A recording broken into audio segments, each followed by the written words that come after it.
जिन मंदिरों में आप अपनी मेहनत की कमाई लुटा रहे थे, आज कोरोना जैसी महामारी के वक्त तो मंदिरों ने अपने दरवाजे बंद कर लिए हैं। मंदिरों में बैठे ब्राह्मण मंदिरों के खजाने पर कुंडली मारकर बैठे हैं। देश में इतनी बड़ी आपदा आई है, करोड़ों लोग घरों में कैद है। देश में मेडिकल उपकरण की भारी कमी है। देश आर्थिक तंगी से गुजर रहा है, लेकिन देश के मंदिरों ने एक पैसा भी दान नहीं किया। इन मंदिरों में बैठे ब्राह्मणवादी अरबों खरबों के चढ़ावे पर आसन लगाए बैठे हैं। ट्विटर पर हैशटैग मंदिर में दान देना बंद करो ट्रेंड चल रहा है।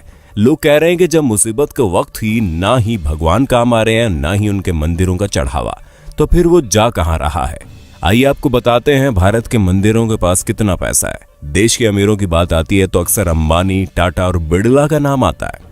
हालांकि आपको ये जानकर हैरानी होगी कि देश में कुछ मंदिर ऐसे भी हैं जिनके पास इन अरबपतियों से भी ज्यादा संपत्ति है। केरल का पद्मनाभ स्वामी मंदिर भारत के सबसे अमीर मंदिरों की सूची में आता है। यहाँ हर साल करीब 500 करोड़ रुपए का चढ़ावा आता है। 2016 में इस मंदिर की टोटल वेल्थ $22.3 बिलियन यानी कि करीब 1.47 लाख करोड़ रुपए आंकी गई। आंध्र प्रदेश के तिरुपति बालाजी मंदिर की टोटल वेल्थ 52,000 करोड़ रुपए है। मंदिर हर साल करीब 600 करोड़ रुपए की कमाई करता है। शिरडी साईं बाबा का टेम्पल देश के सबसे फेमस मंदिरों में से एक है। साल 2018-19 में लोगों ने यहाँ 679 करोड़ रुपए दान कर दिए। शिरडी मंदिर की कुल संपत्ति 2200 करोड़ से ज्यादा है। जम्मू के वैष्णो देवी मंदिर में सालाना 500 करोड़ से ज्यादा डोनेशन आता है। मंदिर के पास 1200 किलो से ज्यादा तो सोना ही है। वहीं मुंबई के सिद्धिविनायक मंदिर की सालाना कमाई 125 करोड़ से ज्यादा है। भारत में कुल 6,38,000 गांव है, 5,000 कस्बे और 400 बड़े शहर हैं। अमूमन हर गांव में मंदिर होता है। शहरों में तो देवी देवताओं के अलग अलग मंदिर होते हैं। इस हिसाब से भारत में 6 लाख से ज्यादा मंदिर है। सोचिए इस देश की कितनी बड़ी संपत्ति पर सिर्फ और सिर्फ ब्राह्मणों का कब्जा है। पुरी का जगन्नाथ मंदिर, वाराणसी के काशी विश्वनाथ मंदिर, गुजरात के सोमनाथ मंदिर और मदुरई के मीनाक्षी मंदिर जैसे धार्मिक स्थलों पर खजाने भरे पड़े हैं, लेकिन मंदिरों में बैठे पंडित देश की भलाई के लिए एक पैसा तक दान नहीं करते। भगवान के नाम पर आपकी जेब खाली की जाती है और फिर ये लोग उसे हजम कर जाते हैं। जरा सोचिए, अगर ये मंदिर अपनी संपत्ति दान कर दे तो एक दिन में भारत की गरीबी दूर हो जाए, लेकिन ये ऐसा नहीं करते। धर्म के नाम पर लोगों को मूर्ख बनाकर ब्राह्मणवादी मौज काट रहे हैं। इसलिए अगली बार जब आप अपने बटुए से कोई नोट निकालें तो सोचिएगा जरूर कि आपके खून पसीने की कमाई पर कौन ऐश कर रहा है। मंदिर में या मस्जिद में सीमेंट की बोरी देने से पहले पड़ोस में देख लीजिए, अगर कोई गरीब हो तो आटे की बोरी पहले दीजिए। दान करना गलत नहीं है, लेकिन सोचने वाली बात है कि आखिर मंदिर में किए गए दान से किसका भला होता है। मंदिरों में दान करने वालों की मानसिकता क्या होती है। अपने देश में इतनी ज्यादा गरीबी है कि उनकी चिंता किसी को नहीं है। कई किसान भूख से मर जाते हैं, पर उनकी मदद करने के लिए कोई आगे नहीं आता। लेकिन मंदिरों में लाखों नहीं बल्कि करोड़ का गुप्त दान दिया जाता है। आखिर इस दान से हासिल क्या होता है, किसको मिलता है इसका लाभ। हम एक बात साफ कर दें, हम कोई नास्तिक नहीं है। भगवान ने हमारी भी उतनी आस्था जितनी होनी चाहिए। लेकिन सोचने वाली बात यह है कि आस्था जताने के लिए मंदिरों में दान करना जरूरी है। अगर नहीं तो फिर जो लोग मंदिरों में बेतहाशा दान करते हैं, उनके पीछे की मानसिकता क्या है।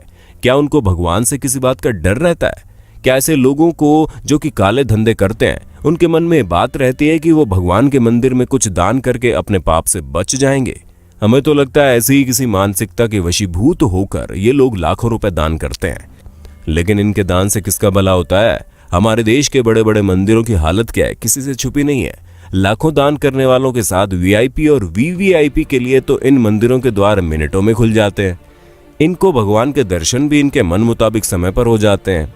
लेकिन आम आदमी को घंटों लाइन में लगे रहने के बाद भी कई बार भगवान के दर्शन नहीं होते। कभी कभी लगता है कि भगवान भी अमीरों के हो गए हैं, खासकर बड़े मंदिरों में विराजने वाले भगवान। शिरडी के साईं बाबा के दरबार के बारे में कहा जाता है कि वहां पर सभी को समान रूप से देखा जाता है। लेकिन हमारे एक मित्र ने बताया कि जब वो शिरडी गए थे तो वीआईपी पास से गए थे और उनको दर्शन करने में कम समय लगा।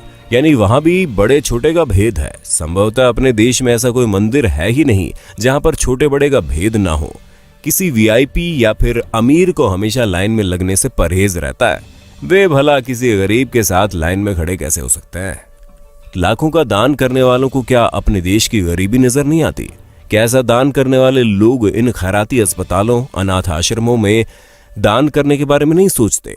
जिन आश्रमों में ऐसे बच्चों को रखा जाता है, जिन बच्चों में संभवतः ऐसे बच्चे भी शामिल हैं जो किसी अमीर की अय्याशी की निशानी के तौर पर किसी बिन ब्याही माँ की कोख से पैदा होते हैं, क्या लाखों दान करने वालों को अपने देश के किसानों की भूख से वो मौतें नजर नहीं आती?